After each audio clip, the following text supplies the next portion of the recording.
അവന്റെ ധനമന്ത്രി കൂടിയായ മുഖ്യമന്ത്രി പറയുന്നത് പോലെ തന്നെ വായനയും ചരിത്രപരമായിട്ടുള്ള ഒരു സംഭവം തന്നെയാണ്.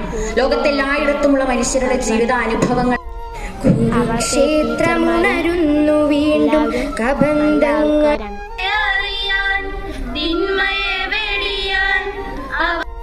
മോഹങ്ങൾ വാടിക്കരിഞ്ഞു പോയി.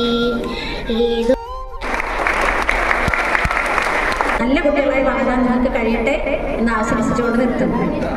സാംസ്കാരിക നേതാവായിരുന്നു ശ്രീ PN പണിക്കർ. മലയാളികളെ അക്ഷരങ്ങളുടെയും വായനയുടെയും ലോകത്തേക്ക് കൈപിടിച്ചുയർന്നു.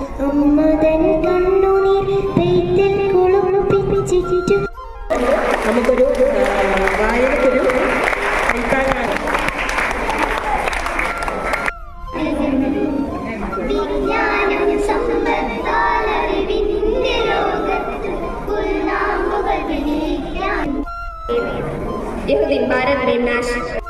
വായനാദിനത്തോടനുബന്ധിച്ച് ഒരു ചെറിയ പ്രസംഗമാണ് ഞാനിവിടെ പറയുന്നത്.